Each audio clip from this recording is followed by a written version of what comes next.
ውድ ቤተሰብ በዚህ ቻናል ውስጥ ከ500 በላይ ትምህርቶች አሉ። ገና በርካታ ትምህርቶች ይሰራሉ፣ ይለቀቃሉ። ምን ያህል አድካሚ እንደሚሆን ልነግራችሁ አልችልም። ነገር ግን የናንተ ጥማት፣ የናንተ ረሃብ፣ የናንተ ፍላጎት ስለሚያነሳሳኝ ገና ብዙ ትምህርቶችን ለመስራት በዝግጅት ላይ ነኝ። ከናንተ ግን አንድ ውለታ እጠብቃለሁ። ወደዚህ ቻናል መጥታችሁ ይሄንን ተመልክታችሁ ነገር ግን ሰብስክራይብ ሳታደርጉ የምታልፉ ብዙዎች ናቸው። እባካችሁ ሰብስክራይብ አድርጉ፣ ላይክ አድርጉ፣ የደወል ምልክቱን አብሩ፣ ኮሜንቶችን ጻፉ። ይህንን በማድረግ ይህንን አገልግሎት መደገፍ ትችላላችሁ። እወዳችኋለሁ።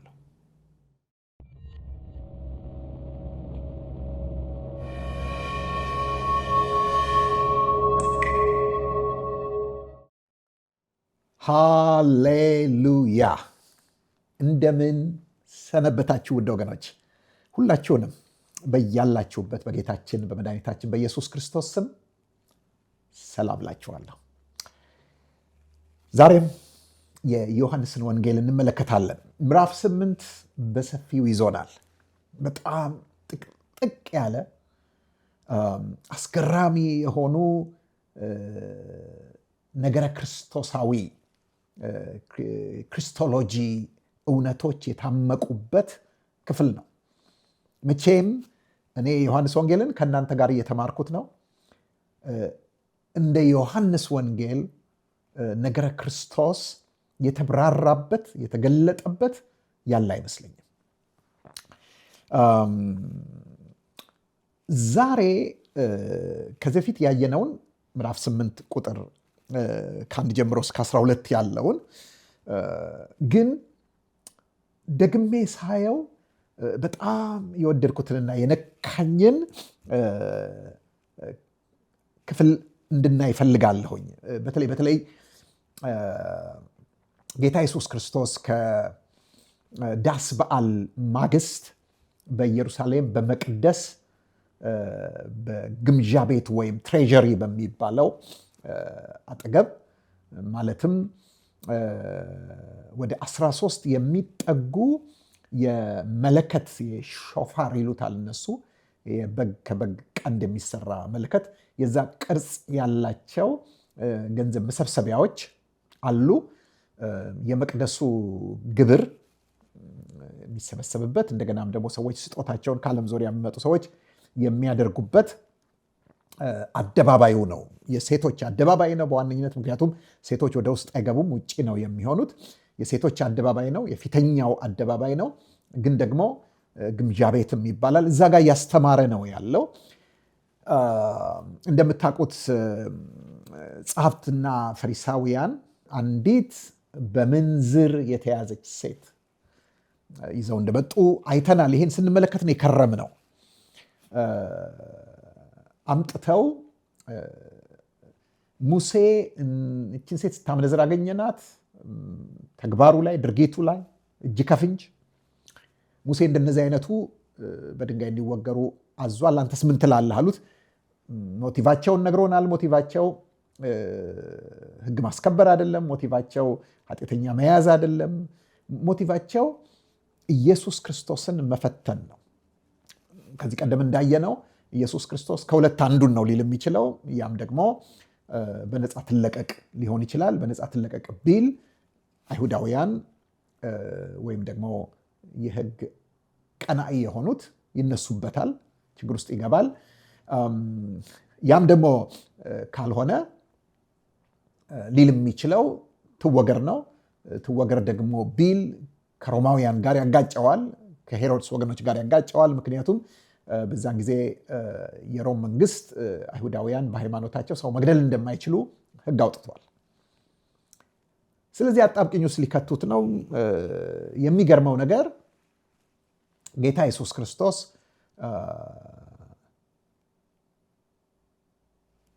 ትወገርም ብሏል፣ አትወገርም ብሏል። ግን ያለበት መንገድ በጣም መለኮታዊ ጥበብ ያለበት ነው። ከእናንተ ኃጢአት የሌለበት እርሱ ይውገራት አለ። ይሄንን ያለው በሕጉ መሰረት ነው። ምክንያቱም ሕጉ ምን ይላል? በሁለትና በሶስት ምስክር ይጸናል ይላል። እነዚህ ሰዎች ደግሞ ከ3 ከ4 በላይ ናቸው። በጣም ብዙ ናቸው። እንዲያውም ከነ ደቀ መዛሙርቶቻቸው ከነ ተከታዮቻቸው ነው የመጡት። ስለዚህ መስክረዋል። ግን ምን ይላል ሕጉ? የመጀመሪያውን ድንጋይ መወርወር ያለባቸው ምስክሮቹ ናቸው ይላል። ስለዚህ ስለመሰከሩ አይተናል፣ እጅ ከፍንጅ ነው የያዘችው፣ ስታመነዝር ተገኝታለች ብለው ስላሉ ኦኬ እናንተ ናችሁ ምስክሮቹ፣ ሕጉ ደግሞ ምስክሮቹ ናቸው መጀመር ያለባቸው ይላል። ስለዚህ ጀምሩ አለ። ነገር ግን ያው እንደምታውቁት አስቀድሞ በጣቱ በምድር ላይ ጽፏል። ለሁለተኛም ጊዜ ሲጠይቁት በጣቱ ጎንበስ ብሎ መሬት ላይ ጽፏል። እንግዲህ ያው በጥልቀትና በስፋት ስላየነው ይሄንን ደግሜ ያልገባበትም፣ ግን የጻፈው ነገር እንደወቀሳቸው እንደከሰሳቸው ተመልክተናል። እዚህ ጋር ቢያንስ 3-4 ነጥቦችን ዛሬ እንድንመለከት እፈልጋለሁ።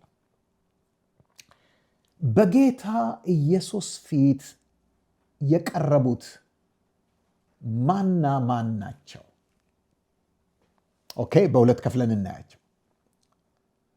አንደኛ ስታመነዝር የተያዘች። እንግዲህ አስቡት፣ የዛሬ 2000 ዓመት በመጀመሪያው ክፍለ ዘመን በእስራኤል ያውም በኢየሩሳሌም ከተማ ውስጥ ስታመነዝር የተገኘች ሴት፣ በሀፍረት የተከደነች ሴት፣ የተገለጠ ኃጢአት የተገኘባት ሴት፣ በዚያ ሕግ በጣም በሚከበርበት የሃይማኖት ማዕከል በሆነ ከተማ ውስጥ የዓለም ሁሉ መሰረት ተብሎ በሚቆጠር ከተማ ውስጥ በመቅደሱ መገኛ ይህንን ፈጽማለች። ስለዚህ የታወቀ ነው፣ ዴዝ ፔናልቲ ነው። ስለዚህ አንድ ኃጢአተኛ ሴት፣ ይችን ሴት ይዘው የመጡ ጻፎች ፈሪሳውያን ከነ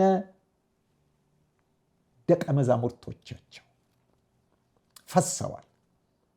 2 ናቸው። ነገር ግን ከጌታ ከኢየሱስ አንጻር ስንመለከተው ከሳሽና ተከሳሽ፣ ጻድቃንና ኃጢአተኛ አይደለም የቆሙት። ሁሉም ኃጢአተኞች ናቸው። ነገር ግን ሁሉም ኃጢአተኞች ይሆኑ፣ ሴትዮዋም ኃጢአተኛ እነሱም ኃጢአተኞች ይሆኑ እንጂ የተለያዩ አይነት ኃጢአተኞች ናቸው። ስለዚህ እዚህ ጋር አጉልተን እንድናይ የምፈልገው የተገለጠ ኃጢአትና የተሰወረ ኃጢአት፣ የተገለጠች ኃጢአተኛና የተሰወሩ ኃጢአተኞች፣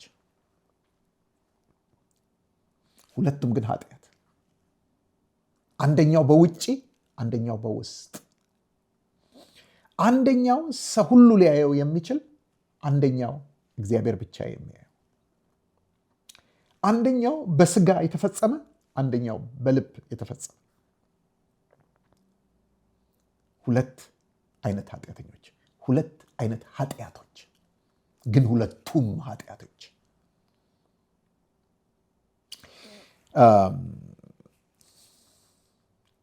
እነዚህ ሰዎች ኃጢአተኞች ናቸው። እንደው ኃጢአተኞች ናቸው ስንል የአዳም ዘር ስለሆኑ ጥንተ አብሶ ስላለባቸው ወይም ከነ ኃጢአታቸው ስለተወለዱ ምናምን አይደለም። በተግባር እዚያው ቦታ ላይ ኃጢአት ሰርተዋል። ኃጢአተኞች ናቸው። ምክንያቱም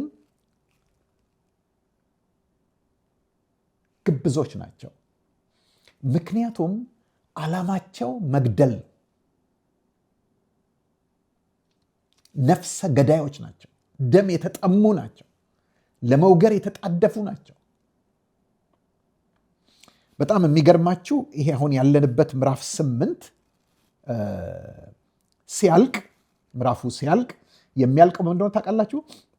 ቁጥር 59 ላይ ምን ይላል? ስለዚህ ሊወግሩት ድንጋይ አነሱ፣ ኢየሱስ ግን ተሰወራቸው፣ ከመቅደስም ወጥቶ በመካከላቸው አልፎ ሄደ ይላል። ፉል ታይም ሙሉ ጊዜ ስራቸው መውገር ነው። ነፍሰ ገዳዮች ናቸው። እዚሁ ምዕራፍ 8 ላይ ደግሞ ጌታ ኢየሱስ ክርስቶስ ነግሯቸዋል። በተለይ በቁጥር 41 ላይ እናንተ የአባታችሁን ስራ ታደርጋላችሁ አላቸው። እኛስ ከዝሙት አልተወለድንም፣ አንድ አባት አለን፣ እርሱም እግዚአብሔር ነው አሉት። ኢየሱስም አላቸው እግዚአብሔርስ አባታችሁ ከሆነ በወደዳችሁኝ ነበር፣ እኔ ከእግዚአብሔር ወጥቼ መጥቻለሁና እርሱ ላከኝ እንጂ ከራሴ አልመጣሁምና። ንግግሬን የማታስተውሉ ስለምንድር ነው? ቃሌን ልትሰሙ ስለማትችሉ ነው። እናንተ ከአባታችሁ ከዲያብሎስ ናችሁ፣ የአባታችሁን ምኞት ልታደርጉ ትወዳላችሁ። እርሱ ከመጀመሪያ ነፍሰ ገዳይ ነበረ፣ እውነትም በእርሱ ስለሌለ በእውነት አልቆመም። ሐሰትን ሲናገር ከራሱ ይናገራል፣ ሐሰተኛ የሐሰትም አባት ነውና። ተመልከቱ፣ ነፍሰ ገዳዮች ናችሁ፣ የነፍሰ ገዳይ ልጆች ናችሁ። ምኞት አለ በውስጣችሁ። የእሱ ምኞት እናንተ ውስጥ አለ፣ የመግደል ምኞት። ስለዚህ ልትገሉኝ ትፈልጋላችሁ። ስለዚህ ውስጣቸው ኃጢአት አለ።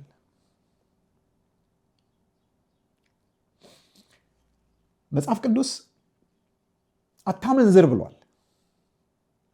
አታመንዝር ያለው ደግሞ አትግደልም ብሏል። ያዕቆብ ምዕራፍ 2 ላይ እንደምናገኘው። ስለዚህ ባታመነዝር ነገር ግን ብትገድል ሕግን ተላላፊ ነው፣ ሕግም እንደ ኃጢአተኛ ይወቅስሃል ይላል። ስለዚህ እነዚህ ሰዎች ኃጢአተኛ ባይሆኑ በዛ ጊዜ በተግባር በልብ ኃጢአተኛ ባይሆኑ ኖሮ ተወቅሰው ባልሄዱም ነበር። ምክንያቱም ከናንተ ኃጢአት የሌለበት አስቀድሞ በድንጋይ ይውገራት ብሎ ሲል እያንዳንዳቸው ይህንን ሲሰሙ ሕሊናቸው ወቀሳቸውና ከሽማግሌዎች ጀምረው እስከ ኋለኞች አንዳንድ እያሉ ወጡ ሲል ኃጢአተኛ መሆናቸውን አምነዋል፣ ተቀብለዋል፣ እጅ ከፍንጅ ተይዘዋል። እጅ ከፍንጅ የተያዘች ሴት አይደለ ይዘው የመጡት፣ እነሱም ደግሞ እጅ ከፍንጅ ተይዘዋል። ወገኖቼ ኃጢአት የስጋ ብቻ አይደለም፣ የውጭ ብቻ አይደለም፣ የሚታይ ብቻ አይደለም፣ የልብም ነው። እንዲያውም ሁለቱም በጌታ ፊት ሲቀርቡ ብዙ ጊዜ ጌታ እኩል አያስተናግዳቸውም። ለተገለጡ ኃጢአተኞች፣ ለተግባር ኃጢአተኞች፣ ሰው የሚያየውና የሚያውቀው ኃጢአት ለፈጸሙ ሰዎች ይራራል እና በጣም በአክብሮት ነው የሚይዛቸው። ይህንን ያን ጊዜም ተመልክተነዋል። ከዚህ በፊት ይህንን ስናይ ጌታ ኢየሱስ ክርስቶስ እናቱን በጠራበት መንገድ ነው እየጠራት። በጣም ይገርመኛል። አንቺ ሴት ነው ያለው። ይሄ በጣም የአክብሮት አጠራር ነው። አንቺ ሴት፣ ኦ ውመን፣ አንቺ ሴት በዚያ ዘመን የአክብሮት አጠራር። እቺ ምንም ክብር የሌላት እንደሱ ባይሆን ከጥቂት ደቂቃ በኋላ ልትሞት ልትገደል የምትችል ብትኖርም በማህበረሰብ ውስጥ ምንም ተቀባይነት የሌላት የተዋረደች ሴት በአክብሮት ነው የጠራት። ያናገራትም በአክብሮት ነው። ለምን? ምክንያቱም እርሱ አምላክ ስለሆነ፣ እርሱ ውስጥንም ውጭንም ስለሚያይ ኃጢአት ተገልጦና ተሰውሮ ሲመጣ ሁል ጊዜ የሚያስቆጣው የተሰወረው ነው። ለምን? ሰዎችን ያሳስታልና። ሰዎች እነዛ የተሰወረ ኃጢአት ያላቸውን እንደ ጻድቅ ያዩዋቸዋል። እነሱም እንደ ጻድቅ አክት ያደርጋሉ፣ ያሳስታሉ። እነዚህ ግን ውስጣቸው በተግባራቸው ተገልጧልና፣ ተላልፈዋልና፣ በድለዋል። ሁሉ የሚያየው ስለሆነ አንደኛ የሚፈርድባቸው ብዙ ነው። ሁለተኛ እነሱም ደግሞ የተሰበረ ልብ አላቸው። እነዚህ ግን በትዕቢት እያደናገሩ ይኖራሉ። ስለዚህ ሁል ጊዜ ጌታ ኢየሱስ ክርስቶስ የተደበቀ የተሰወረ ኃጢአት ላለባቸው፣ የልብ ኃጢአት ላለባቸው፣ በውጭ ግን ጻድቃን መስለው ሊታዩ ለሚወዱ ሀርሽ ነው። ሁልጊዜ ትሪትመንቱ ሀርሽ ነው። ደግሞም ኃጢአታቸው ለተገለጠ፣ በሕዝብ ፊት ለወጣ፣ ብዙ ናዳ ለወረደባቸው ጌታ ኢየሱስ ክርስቶስ ይራራል። እዚህ ጋር በጣም የሚያስደንቀኝ ነገር እነዚህ ሰዎች ጻፎችና ፈሪሳውያን ይዘዋት የመጡት ሰዎች ከሊቅ እስከ ደቂቅ ኃጢአተኞች ናቸው። ኃጢአት እያደረጉ ነው ያሉት በዛም ሰዓት። እችም ሴት ኃጢአተኛ ናት። ስለዚህ ኃጢአተኛ ላይ የሚበረታ፣ ኃጢአተኛ ላይ የሚጨክን፣ ኃጢአተኛ ላይ የሚፈርድ፣ ኃጢአተኛ ለመውገር የሚጣደፍ ማን ነው ካላችሁኝ፣ ኃጢአተኛ ነው። ብዙ ጊዜ በጣም ኃጢአተኛ ላይ ሲጨክኑ የምታዩቸው ሰዎች የልብ ኃጢአተኞች ናቸው፣ የውስጥ ኃጢአተኞች ናቸው። በልባቸው ኃጢአተኞች የሆኑ ሁልጊዜ በስውር ኃጢአተኞች የሆኑ የተገለጠ ኃጢአት ያለባቸው ላይ ብዙ ይናገራሉ፣ ብዙ ይላሉ።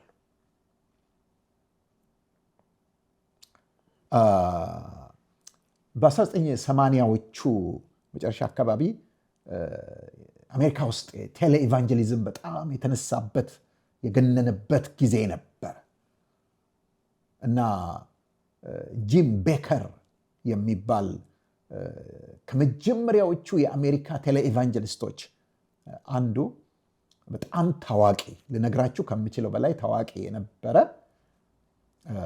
ሰባኪ እና ትልቅ የቴሌቪዥን ጣቢያ የነበረው፣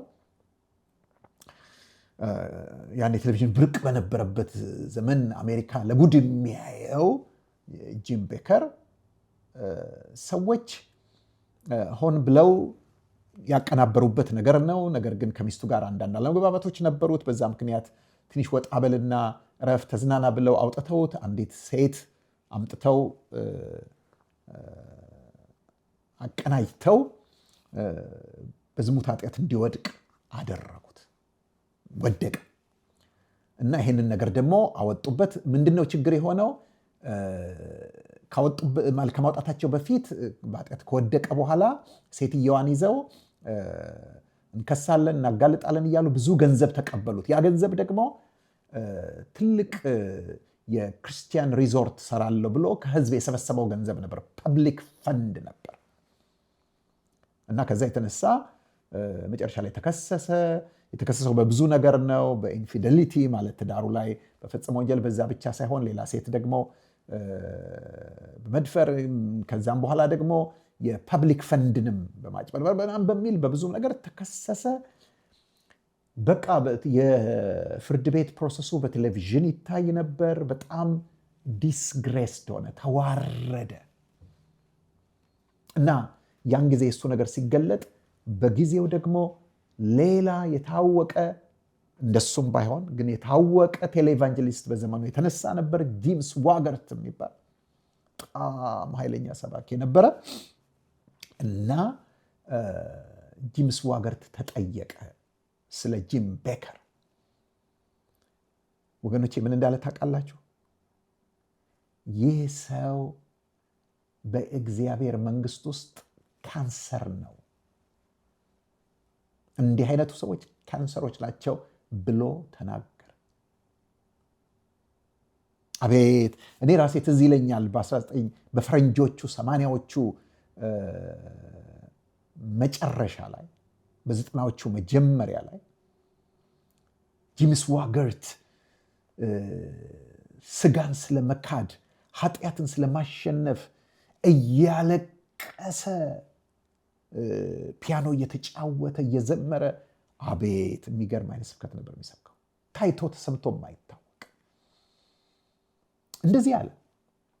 ወገኖቼ ከጥቂት ጊዜያት በኋላ ግን አጥምደው ጂም ስዋገርት ከሴተኛ አዳሪ ቤት ሲወጣ ቪዲዮ ቀረጹት።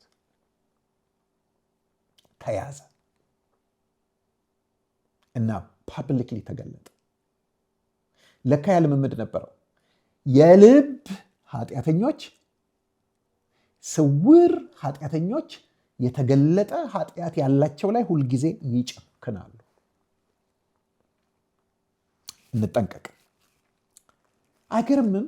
ኃጢአት ላይ ቢጨክን እኮ የሚገባው ኢየሱስ ነበር። ምክንያቱም ንጹሕ ነው፣ ኃጢአት የሌለበት ነው፣ ምንም ተንኮል ያልተገኘበት ነው፣ ፍጹም ነው፣ ጻድቅ ነው፣ ቅዱስ ነው።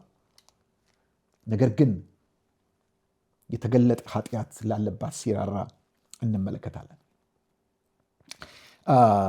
እዚህ ጋር በጣም ያስገረመኝ ነገር ምንድን ነው? ጌታ ኢየሱስ ክርስቶስ እችን ሴት ተቀበላት። ምን እንዳላት ታውቃላችሁ?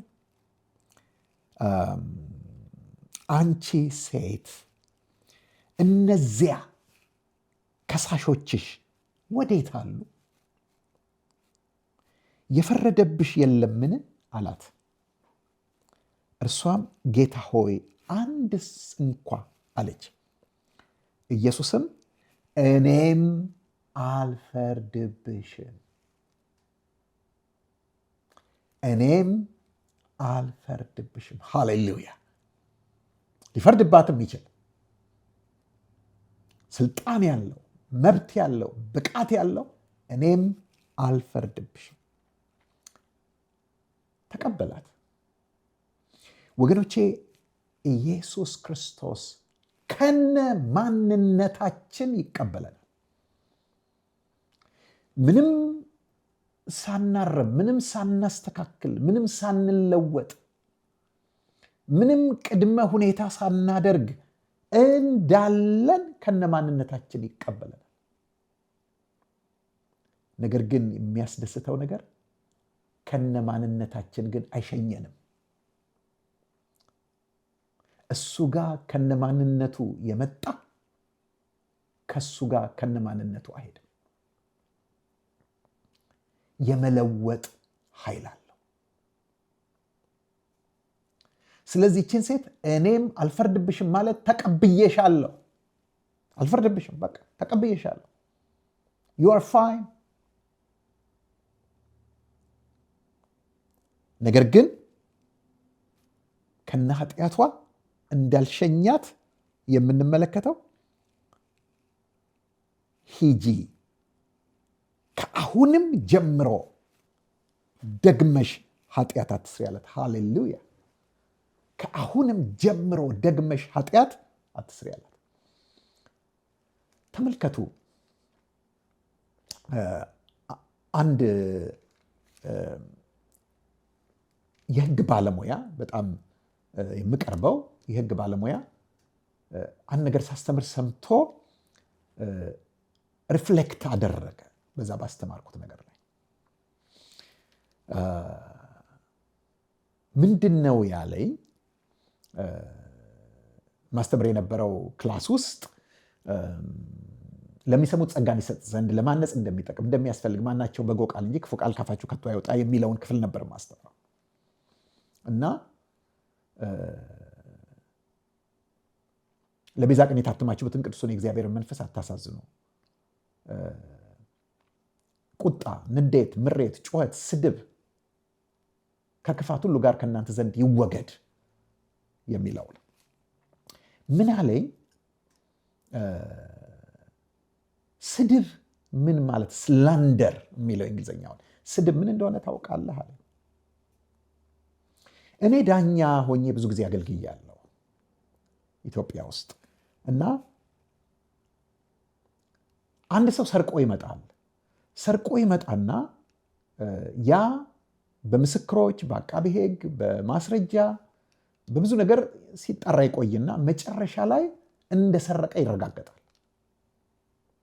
በጣም ብዙ እንደዚህ አይነት ገጥሞኝ ያውቃል። ከዛ በኋላ ግን በሕጉ በስርዓቱ ጥፋተኛ መሆኑ ከተረጋገጠ በኋላ መስረቁ ከተረጋገጠ በኋላ ፍርዱን ስናገር አንድም ቀን አንተ ሌባ ነህ ብዬ አላውቅም። አንድም ቀን አይባልም። አንተ ሌባ ነህ አይባልም።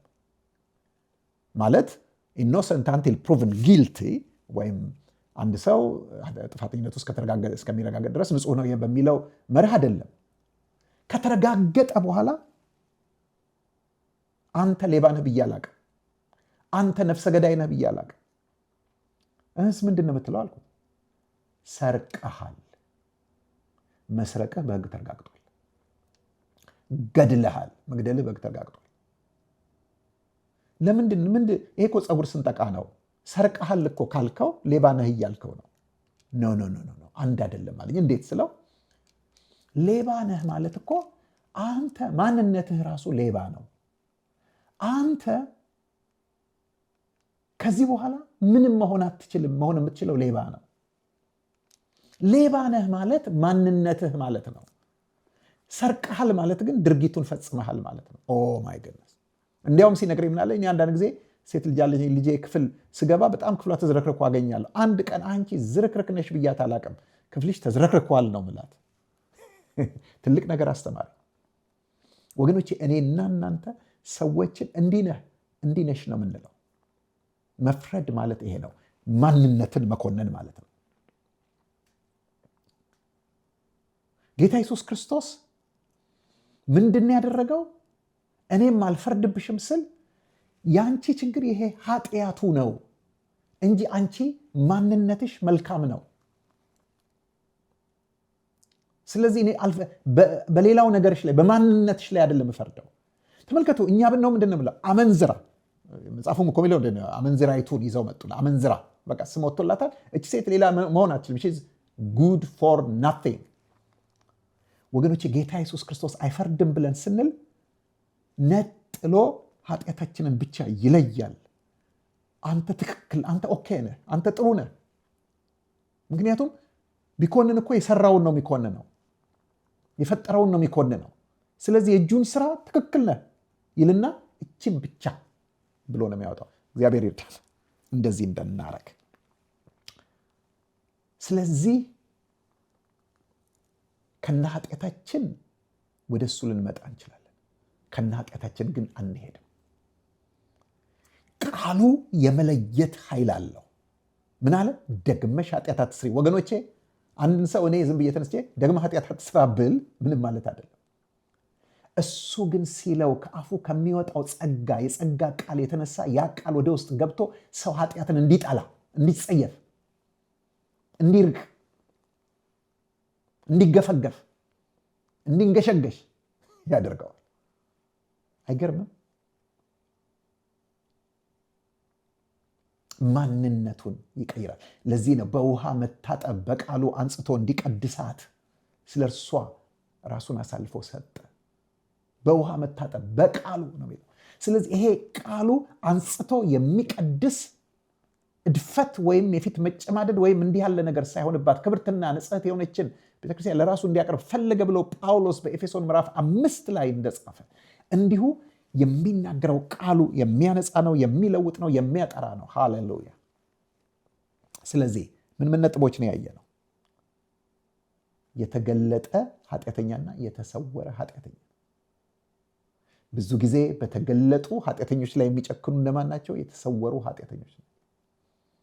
የተገለጠ ኃጢአተኛና የተሰወረ ኃጢአተኛ በሚኖርበት ጊዜ ጌታ ሀርሽ የሚሆነው የተገለጠው የተሰወረው ኃጢአተኛ ላይ ነው። የሚራራው ደግሞ ለተገለጠው ኃጢአተኛ ነው። ማንም ሰው ከነ ኃጢአቱ ወደ ጌታ መምጣት ይችላል። ከነ ኃጢአቱ ግን ከፊቱ አይሄድ። ጌታ የፈለገ ኃጢአት ውስጥ ብንሆን ማንነታችን ላይ አይደለም የሚፈርደው። ኃጢአታችንን ከማንነታችን ይለይና you are okay፣ ነገር ግን ይሄንን ብሎ ለይቶ ይኮንናል። ውድ ወገኖች ዋው! የእግዚአብሔር ቃል እንዴት ድንቅ ነው! እንዴት ጥልቅ ነው! እንዴት ረቂቅ ነው! እንዴት ምጡቅ ነው! እግዚአብሔር በቃሉ ወደ ህይወታችሁ ስለመጣ፣ ህይወታችሁን ስለነካ፣ ስለፈወሳችሁ፣ ስላበራላችሁ፣ ስላስተማራችሁ፣ ስለመከራችሁ ክብር ለጌታ ይሁን።